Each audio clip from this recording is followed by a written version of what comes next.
اب جو مناظر سورہ یاسین میں بیان کیے گئے، جس کا دل زندہ ہے، جس کا دل نرم ہے، وہ یہ سن کر روتا ہے، اور اس کا دل روتا ہے کہ ہائے افسوس میں نے اس قیامت کے لیے کوئی تیاری نہیں کی، مجھے نہیں معلوم میرا حشر مجرموں کے ساتھ ہوگا یا نیکوکاروں کے ساتھ ہوگا، بظاہر تو میں مجرم ہوں۔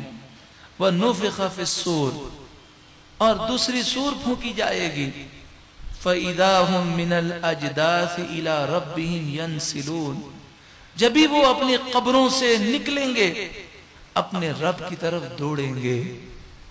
حدیث پاک میں ہے جب قیامت میں قبریں کھلیں گی اور لوگ نکلیں گے تو ایک پکارنے والا کہے گا آؤ رب کی طرف، اس پکار میں وہ ہیبت اور خوف ہوگا کہ کسی کی جرت نہ ہوگی کہ وہ رک سکے، لوگوں کا اپنے جسم پر قابو نہ رہے گا اور رب کے دربار کی طرف بھاگیں گے۔ حدیث پاک میں ہے وہ برہنہ ہوں گے، لباس ان کے جسم پر نہیں ہوگا۔ ہاں ایک حدیث ایسی ہے کہ جو اللہ کے نیک بندے ہوں گے وہ قبروں سے اٹھیں گے تو لباس کے ساتھ اٹھیں گے، لیکن اکثر لوگ بے لباس ہوں گے، برہنہ ہوں گے، نگاہیں اوپر ہوں گی، ہوش نہیں ہوگا، آنکھیں پھٹی کی پھٹی ہوں گی۔ نبی اکرم صلی اللہ علیہ وسلم سے پوچھا گیا جب لوگ مرد اور عورتیں قبروں سے ننگے نکلیں گے تو کیا ایک دوسرے کی شرمگاہ دیکھیں گے؟ حضور نے فرمایا ہوش اپنا کسی کو نہیں ہوگا، وہ کسی کو کیا دیکھے گا۔ جیسے زلزلہ آتا ہے تو اس وقت انسان کا ہوش ایسا کھو جاتا ہے کہ اسے برابر سے جو کون گزر گیا پتہ نہیں ہوتا۔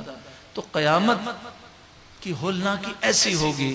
فرمایا اگر دنیا میں جتنی مصیبتیں، آفتیں، بیماریاں ہیں، جتنے عذابات ہیں، جتنی تکلیفیں ہیں، اور قبر کے جتنے عذابات ہیں، سب کو جمع کر دیا جائے تو سب مل کر قیامت کی تکلیف کے سامنے ذرہ نہیں ہے۔ یعنی قیامت کا منظر اتنا ہولناک ہوگا کہ اگر کسی پر ساری زندگی کوئی نعمت اسے نہ ملی ہو اور قبر میں اس نے عذاب کا سامنا کیا ہو، وہ قیامت کو دیکھ کر اپنے عذابات کو بھول جائے گا اور کہے گا میں تو دنیا میں اور قبر میں نے تو اس میں کوئی تکلیف دیکھی نہیں۔ یعنی قیامت کا عذاب اتنا ہولناک ہوگا۔ اے اللہ ہمیں اس میدان محشر میں شرمندگی سے بچا اور تیرے عرش کا سایہ نصیب فرما۔ عرش کا سایہ کسے ملتا ہے؟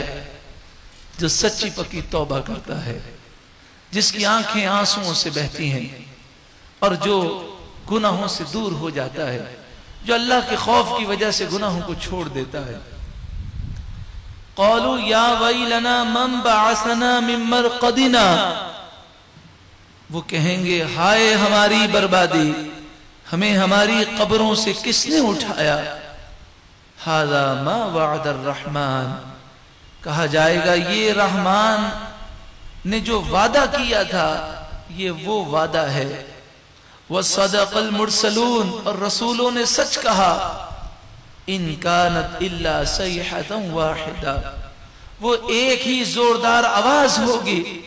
فاذا هم جميع لدينا محضرون، جبھی وہ سب کے سب ہمارے حضور حاضر ہو جائیں گے۔ فَالْيَوْمَ لَا تُظْلَمُ نَفْسٌ شَيْئًا وَلَا تُجْزَوْنَ إِلَّا مَا كُنْتُمْ تَعْمَلُونَ، آج کے دن کسی جان پر کچھ ظلم نہ کیا جائے گا۔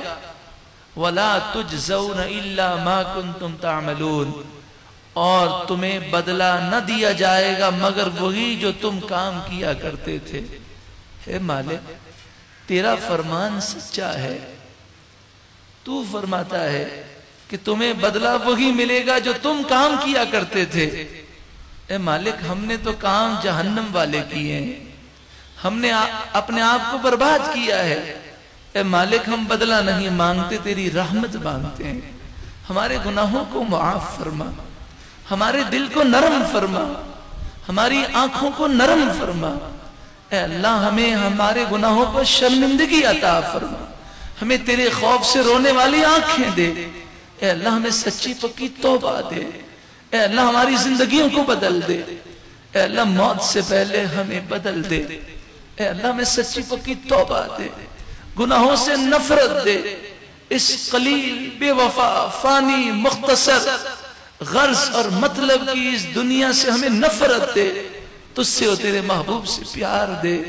اے اللہ میں آخرت کی فکر عطا فرما۔ وَلَا تُجْزَوْنَ إِلَّا مَا كُنْتُمْ تَعْمَلُونَ، تمہیں بدلہ وہی دیا جائے گا جو تم کام کیا کرتے تھے۔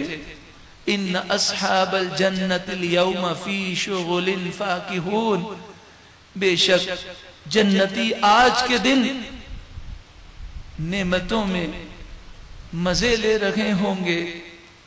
ہم وازواجہم فی ظلال علی الارائک متکئون، وہ ان کی بیویاں سایوں میں تختوں پر تکیہ لگائے ہوئے ہوں گے۔ لہم فیہا فاکہہ، ان کے لیے میوے ہوں گے، پھل ہوں گے جنت میں۔ وَلَهُمْ مَا يَدَّعُونَ، اور وہ نعمتیں ہوں گی جو وہ چاہیں گے، جو وہ مانگیں گے۔ سلام، فرشتے 8 دروازوں سے آئیں گے۔ کیا وہ جنتیوں کے نصیب ہوں گے، کیا خوشی کے لمحات ہوں گے کہ فرشتے آ کر کہیں گے تمہیں تمہارا رب سلام ارشاد فرماتا ہے، رب کا وہ دیدار کریں گے۔ سلام قولا من رب الرحیم، سلام ہے رب رحیم کا فرمایا ہوا۔ رب رحیم سلام پیش فرمائے گا، سلام ارشاد فرمائے گا۔ ہے مالک، ان جنتیوں والے اعمال تو ہمارے نہیں، مگر تیری رحمت بہت بڑی ہے۔ ہے مالک، تیرے محبوب نے فرمایا اگر کوئی اتنے گناہ کرے کہ زمین گناہوں سے بھر دے، آسمان گناہوں سے بھر دے، پھر بھی اللہ کی رحمت اس سے بڑی ہے۔ اگر وہ آنسو بہائے اور سچی پکی توبہ کرے تو اللہ اس کے سارے گناہ بخش دے گا۔ مگر اے مالک، ہمیں تو آنسو بھی نہیں آتے، ہمیں تو سچی پکی توبہ مل جائے، ہمیں افسوس ہو، ہمیں ندامت ہو۔ اے اللہ ہمیں گناہوں سے دوری عطا فرما۔ اے مالک، سورہ یاسین شریف کے صدقے میں آج ہمیں بدل دے، ہماری اصلاح فرما، آج ہماری زندگی ایسی کر دے جو ہمیں دیکھے وہ کہے اسے تو قرآن کا نور مل گیا، ارے یہ تو عاشق رسول بن گیا، ارے اسے تو قرآن کا کیسا نور ملا ہے، اس کی چہرے پر بھی نور ہے، اس کی آنکھوں میں بھی نور ہے، اس کی زبان میں بھی نور ہے، ارے یہ تو پورا اسلامی اس میں انقلاب آ چکا ہے۔ اے اللہ آج ہمیں ایسا بنا دے۔ وَامْتَازُوا الْيَوْمَ أَيُّهَا الْمُجْرِمُونَ، اگر ہم نے گناہ نہ چھوڑے اور گناہوں کی وجہ سے اگر ایمان برباد ہو گیا تو کیا کریں گے؟ کہ بسا اوقات گناہوں کی وجہ سے مرتے وقت ایمان سلب کر لیا جاتا ہے۔ وَامْتَازُوا الْيَوْمَ أَيُّهَا الْمُجْرِمُونَ، آج کے دن اے مجرموں الگ ہٹ جاؤ۔ نیک لوگ اور برے لوگ قیامت کے دن ساتھ ساتھ ہوں گے۔ گندے لوگ، مجرم لوگ نیک لوگوں کے دامن میں چھپنا چاہیں گے، فرشتے آئیں گے، ان کو بالوں سے پکڑیں گے، پیشانی کے بالوں سے اور پاؤں سے گھسیٹیں گے۔ کیا وہ منظر ہوگا جب اس مجمع میں سے مجرموں کو گھسیٹا جا رہا ہوگا، چیخ و پکار مچی ہوگی۔ اے اللہ ہمیں مجرموں کے ساتھ نہ کھڑا کرنا، اے مالک ہمیں سچی پکی توبہ نصیب فرما۔ الم اعہد الیکم یا بنی آدم، کہا جائے گا، اللہ فرمائے گا کہ اے بنی آدم، اے انسان، کیا میں نے تم سے عہد نہ لیا تھا اللہ تعبدوا الشیطان، کہ تم شیطان کا کہنا نہ ماننا، انہو لکم عدو مبین، بے شک وہ تمہارا کھلا دشمن ہے۔ وَأَنِ اعْبُدُونِي، اور کیا میں نے تم سے یہ عہد نہ لیا تھا کہ میرا کہنا ماننا، میری عبادت کرنا۔ هَذَا صِرَاطٌ مُسْتَقِيم، یہ سیدھا راستہ ہے۔